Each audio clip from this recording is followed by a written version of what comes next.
तो आइए आज हम वाच्य पढ़ते हैं। वाच्य क्या है इसकी चर्चा करेंगे। कितने प्रकार हैं इसकी चर्चा करेंगे और जानेंगे कि इन भेदों में क्या अंतर है। सबसे पहले वाच्य। सामान्य तौर पर वाच्य विषय है क्रिया का। क्रिया के अंतर्गत ही हम इसे पढ़ते हैं। क्रिया के स्वरूप में परिवर्तन होने पर वाच्य परिवर्तन देखे जाते हैं। तो इस तरह वाच्य की परिभाषा हो सकती है कि क्रिया के जिस रूप से वाक्य में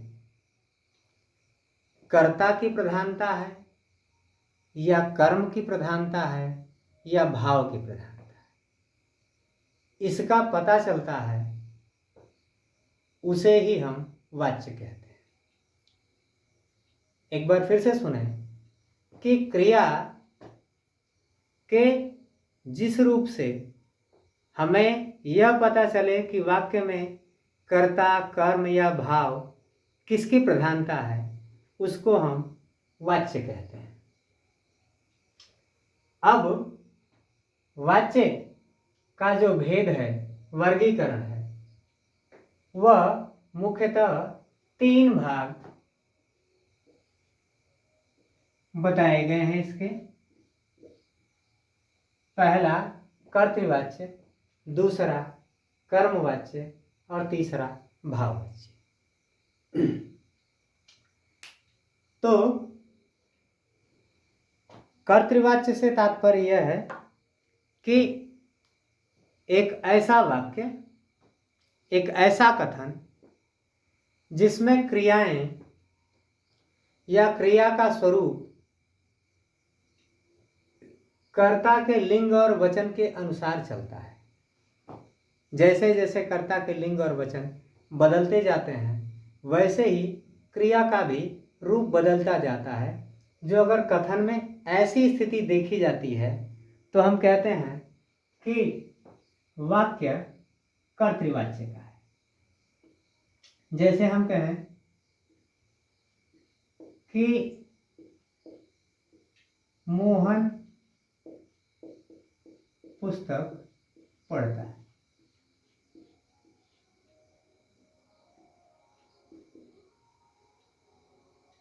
अब पढ़ना इसकी क्रिया है। अब हम ये कहें कि मोहन का लिंग और वचन चेंज करते हैं, तो मोहन की जगह हम कहते हैं कि लड़कियां पुस्तक। अब इनके अनुसार क्रिया का रूप बदलेगा, पढ़ती, और उसका वचन भी चेंज होगा, है। अब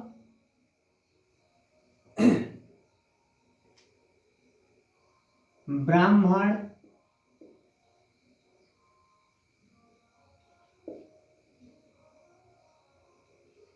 पुस्तक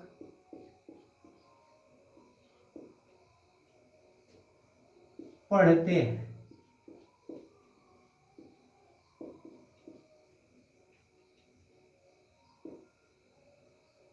यहां हम देखते हैं कि यही क्रिया पढ़ने की है, जो लगातार कर्ता बदलने पर कर्ता के लिंग और वचन के अनुसार इसका स्वरूप बदल जाता है। तो ऐसी स्थिति में यह कथन, चूंकि क्रिया का रूप कर्ता के अनुसार बदलता है, इसलिए हम ये कहेंगे कि यह कथन या वाच्य कर्तृवाच्य है, या कर्ता के अनुसार क्रिया के स्वरूप में परिवर्तन आने वाला कथन है, तो यह कर्तृवाच्य का कथन है या कर्तृवाच्य है। अब आते हैं कर्मवाच्य पर। कर्मवाच्य में कर्म की प्रधानता होती है।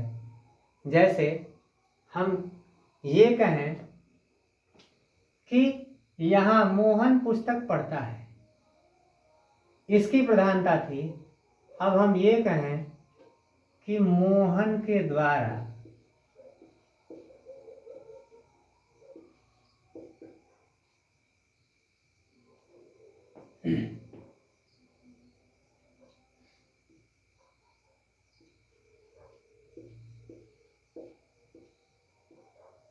फल खाया जाता है।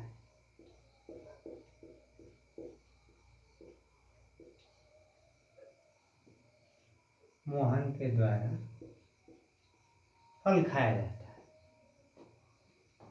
यहाँ मोहन से फल खाया जाता है कर सकते हैं, या मोहन के द्वारा फल खाया जाता है। यहाँ फल खाया जाता है, हम जो करता है उसे छोड़कर बल्कि कर्म को बदलते हैं।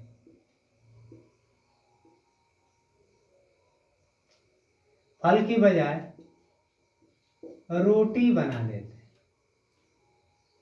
मोहन से रोटी अब यहाँ खाया जाता है, ये गलत है, क्योंकि रोटी इसके अनुसार अब ये स्त्रीलिंग है, इसलिए खाया जाता नहीं बल्कि खाई जाती है, ये होगा। अब रोटी के बजाय यदि हम रोटियां कर दें तो खाई जाती हैं। इन तीनों कथनों में हम देखते हैं कि मोहन से रोटी खाई जाती है, मोहन से रोटियां खाई जाती हैं। इसके बदलने से कुछ भी नहीं होने वाला है, बल्कि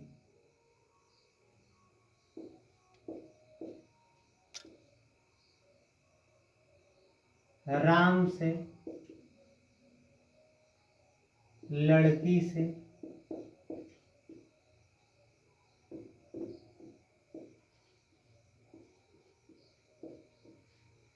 अब हम मोहन की बजाय लड़की से फल खाया जाता है, राम से फल खाया जाता है, किसी को भी हम यहाँ इस्तेमाल करते हैं तो इसके अर्थ में कोई परिवर्तन नहीं देखने के लिए मिलता। या क्रिया के स्वरूप में किसी भी परिवर्तन की आवश्यकता नहीं पड़ती, लेकिन जो ही कर्म में परिवर्तन करते हैं, कर्म के पुरुष और लिंग में परिवर्तन करने पर पुरुष और वचन में हम देखते हैं कि क्रिया के लिंग वचन इत्यादि में परिवर्तन देखने के लिए मिलता है। तो जब कथन में क्रिया का स्वरूप कर्म के अनुसार बदल रहा है तो ऐसी स्थिति में हम ये कहेंगे कि यह कर्मवाच्य है। अब आते हैं भाववाच्य में। भाववाच्य में कर्म का कोई रोल नहीं होता, बल्कि सीधे तौर पर हम भाव को ही, कर्म और कर्ता का कोई प्रभाव नहीं होता, बल्कि सीधे तौर पर हम कहते हैं कि वहाँ केवल भाव की ही प्रधानता होती है और बिना भाव के भाववाच्य हो ही नहीं सकता।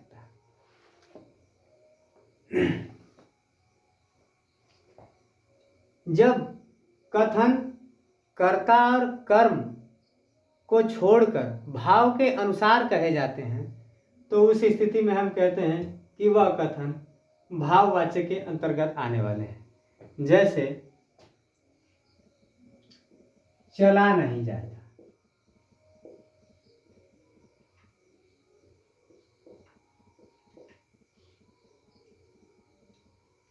उड़ा नहीं जाता,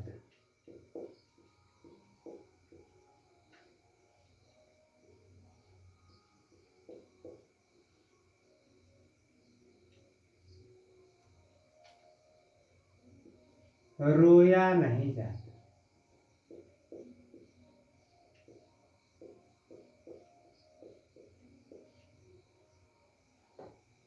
मुझसे, उससे या राम से या किसी के द्वारा तो ऐसी स्थिति में यहाँ मुझसे, उससे या राम का कोई विशेष महत्व नहीं है, बल्कि चलना, उड़ना और रोना जो क्रियाएं इस्तेमाल की गई हैं, इनके भाव को ही प्रधानता दी जा रही है। इसलिए यह सब के सब कथन भाववाच्य के अंतर्गत आने वाले हैं।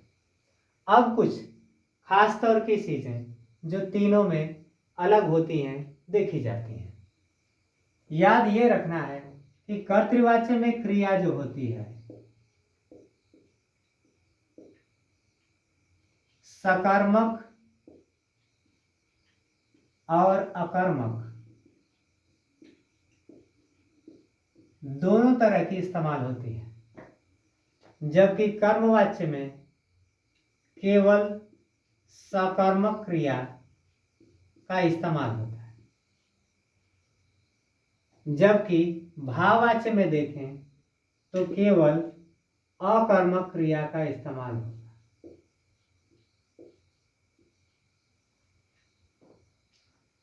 तो इस तरह से ये वाच्य का यह जो भाग है आज हम खत्म करते हैं। अर्थात इन्हीं वाच्यों से आपको अपनी परीक्षाओं में कथनों के अनुसार वाच्य पहचानने के लिए दिया जाता है, या कभी कभी कर्मवाच्य को भाववाच्य में या कर्तृवाच्य को कर्मवाच्य में बदलने के लिए मिलता है। इस प्रकार यह वाच्य का जो भाग है वह खत्म होता है। धन्यवाद। वीडियो जो अगर अच्छा लगा हो तो इसे लाइक और शेयर करने के साथ चैनल को सब्सक्राइब कर दें, ताकि आपको हमारी अगली वीडियो सहूलियत के साथ या ससमय प्राप्त हो सके। धन्यवाद।